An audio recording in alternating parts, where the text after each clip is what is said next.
Assalamu alaikum wa rahmatullah, j'espère que vous allez bien. Depuis ta naissance, il veille sur toi.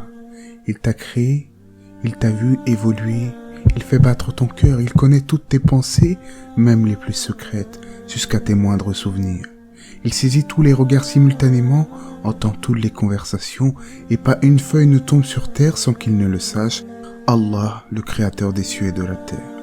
Il dit dans le Coran, dans le sens du verset, « Nous avons effectivement créé l'homme, et nous savons ce que son âme lui suggère, et nous sommes plus proches de lui que sa veine jugulaire. » Mais qu'est-ce que cela signifie vraiment?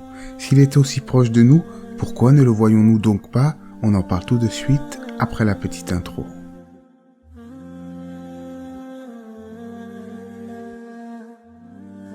Allah dit dans le sens du verset, « Il est avec vous où que vous soyez. » Cela signifie que Dieu est avec nous où que nous soyons, à chaque seconde de notre existence, de par sa science, qui englobe toutes choses. Mais de par son essence, il est au-dessus de sa création, comme l'indiquent les textes du Coran et de la Sunna. C'est ainsi que les savants de l'islam expliquent le verset sur le fait qu'il est aussi proche de nous que notre veine jugulaire, en disant que c'est par sa science parfaite. En effet, en islam, on ne dit pas qu'Allah est dans sa création, il est plutôt au-dessus de cette dernière. Mais cela n'entre pas en contradiction avec le fait que le Créateur est avec nous où que nous soyons à chaque instant de notre existence. Lorsque Moussa et son peuple furent poursuivis par Pharaon et ses armées, la frayeur se saisit du cœur de certains parmi eux. Mais Allah les rassura en ce sens, « Ne craignez rien, je suis avec vous, j'entends et je vois. Ne craignez rien, je suis avec vous, j'entends et je vois. » Toi aussi, si tu es cerné par les difficultés, par les soucis, quelque peu dépassé par les événements, n'oublie jamais qu'Allah est avec toi où que tu sois, et que si tu l'implores, il te soutiendra certainement. Si tu es patient et reconnaissant, alors ne crains rien, ne t'afflige pas, car Allah est avec ceux qui sont endurants. Si tu mènes une vie qu'Allah aime et agrée, que tu es assidu dans ta spiritualité, comment Allah pourrait-il se détourner de toi? Mais lorsque tu t'apprêtes à commettre une désobéissance, un péché, seul, qu'il n'y a personne autour de toi, alors n'oublie pas que tu n'es en réalité jamais seul. N'oublie pas ce verset, et nous sommes plus proches de lui que sa veine jugulaire. Le fait qu'Allah cerne toutes choses de par sa connaissance devrait nous dissuader de faire le mal.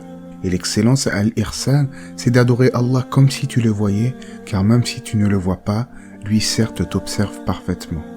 Le meilleur moyen de devenir pieux sur terre est de constamment se rappeler la proximité du Créateur et son omniscience. Le fait de savoir qu'Allah est avec nous à chaque instant est un moyen de dissiper toute affliction, car au final, nous ne sommes jamais seuls. Toutes nos affaires mondaines, nos soucis du quotidien, toute chose est régie par l'ordre du Créateur. Alors, pourquoi s'inquiéter? Au contraire, le Coran nous recommande l'invocation, comme dans le sens du verset, « Et quand mes serviteurs t'interrogent sur moi, alors je suis tout proche. » Je réponds à l'appel de celui qui me prie quand il me prie, qu'il réponde à mon appel et qu'il croie en moi afin qu'il soit bien guidé. Ainsi, le musulman invoque son Seigneur, n'oublie jamais sa proximité et il multiplie ses invocations quand il est en prosternation, en soujoud, car le prophète sallallahu alayhi wa sallam a dit dans le sens du hadith, le moment où le serviteur est le plus proche de son Seigneur est lorsqu'il se trouve en prosternation.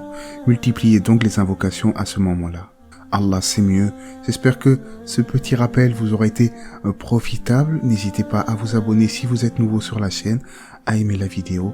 Que la paix et les bénédictions d'Allah soient sur le prophète, sa famille et ses compagnons.